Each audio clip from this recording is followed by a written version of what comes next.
Ukraine has a dead soldier problem. Not the kind of problem you're thinking, though. You're probably thinking, well, look at all these graves that you're seeing here on your screen, right? Ukraine has too many dead soldiers. They can't keep up with the number of dead soldiers and building of graves.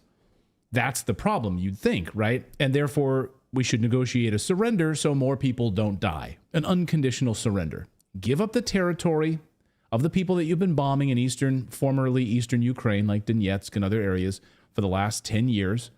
Give that area up. It's gone. They don't want to be part of Ukraine anyway. They voted overwhelmingly to be part of Russia. So that's not exactly what we're talking about here, though. No, instead, Zelensky won't surrender.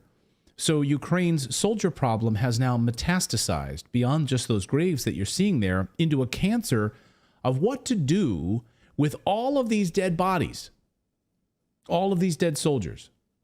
Sources in the Ukrainian military leaked video saying they're just burying these poor souls in mass graves, covering them up with bulldozers in the frigid temperatures, and then telling the parents total lies, telling the spouses total lies, that they're missing. They're just missing. We don't know where they are. They might be captured by Russia. We don't know. This video leaked from Ukrainian military members who are trying to get the message out about what is actually happening. I guess, clearly they're fearing for when this ends up being them in a few weeks or in a few months. So, of course, here you can see what you see on your screen. If you're listening to the audio version of this, if you're driving or something, they're building, of course, mass graves. And it's being directed by their leaders there in Ukraine. And then there's a bulldozer just waiting. And God knows where these are, right? I mean, once these things are covered up, good luck finding them. And when they do find them a year and a half, maybe 10 years, 15 years from now, you know what the mainstream media will say about these graves? Does anyone want to wager a guess about what they'll say about these graves? That Russia did it. Russia did it, right? That's what they'll say. Or if they're following the New York Times pattern, it's just wait 6 months and then say that they did that and say, we think that this happened. Yeah. And you can see the bulldozers here as well. I mean, this is what's happening regularly now. And it's remarkable. And here it is, directing you. Yep, now it's your turn. You get over here, shovel that earthenware, shovel all that earth over there on top. Hide nor hair of these individuals. Russia did it. No burial, and we don't know where these people are then, of course. And then neither do the parents and neither do the spouses. Hiding these dead soldiers also serves another purpose, of course. Have you guys figured out what the other purpose is? It's not just that they can't handle all of this anymore. If they're missing instead of killed in action, then the government of Ukraine doesn't have to pay them or the family a pension or death benefits. Doesn't have to pay these things out if they're missing in action. According to Ukrainian law, quote, adult children of servicemen living with their parents or other legal representatives are entitled to a pension in accordance with the law of Ukraine. It's called On Pensions for Persons Discharged from Military Service and Certain Other Persons. In the event of the death of a serviceman, person liable for military service, or a reservist. This pension is intended as compensation for the loss of the breadwinner and family support in difficult circumstances. So now it's been 6 months and your son is missing, but we know what really happened. They dumped him in a grave, said he went missing. How long will he be missing?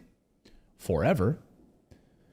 Good luck getting a death certificate in order to receive his pension or the death benefit payout that you'd receive as a military spouse.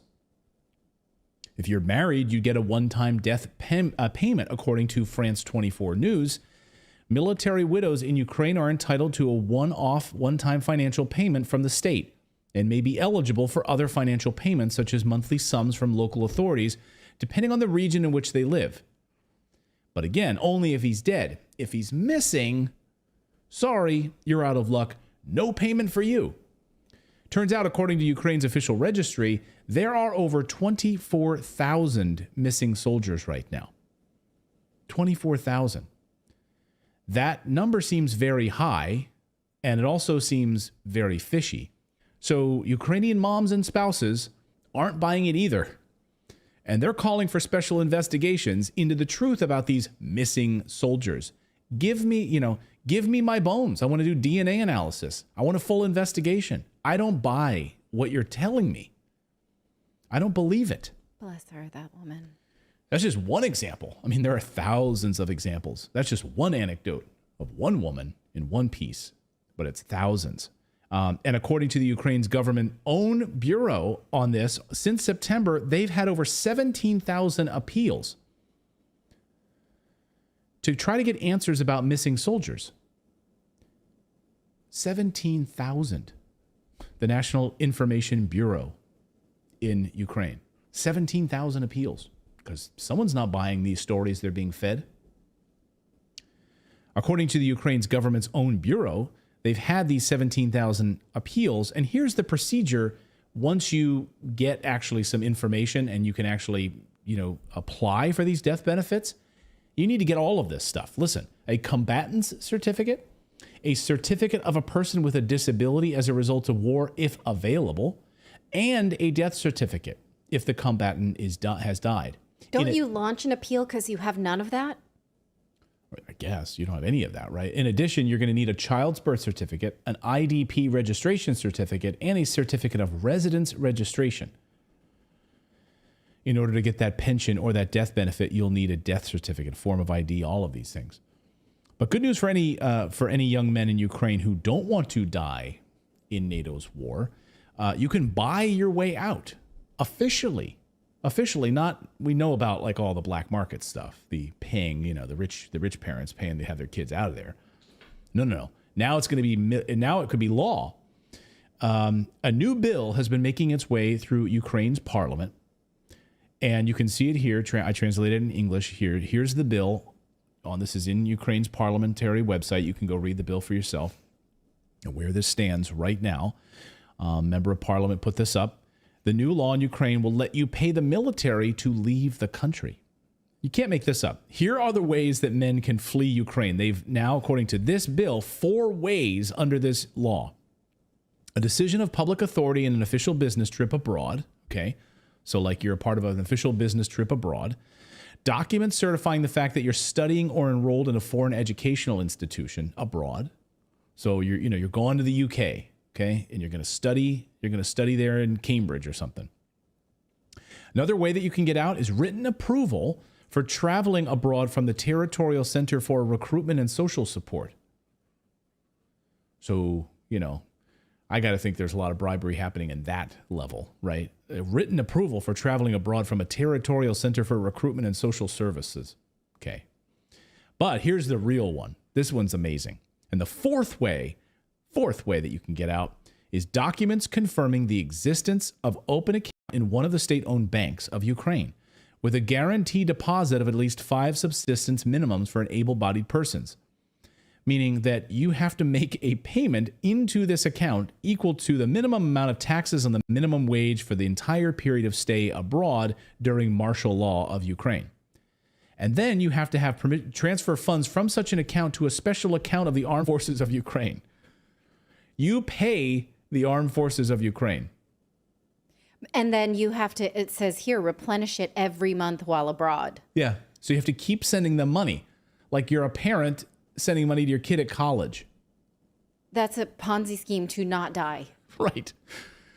I can't believe what I've seen. If you go to, I know, and if they go to Europe, what happens then? They pay the money, they go to Europe, Europe sends them back to Ukraine. Do they have to start the process over, or like to have a second account to leave again, or what?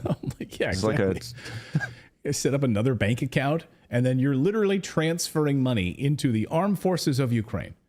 I mean, think of the kind of person who knows that there are stories now of men who are dentists leaving for work, getting grabbed on their way to the office. You're thinking, okay, maybe they'll come for me. What are my options? And you look at this and you're like, well, I can't do any of those things. Yeah. And so you're one of the poor easy saps. Prey. You're a lamb in the bush.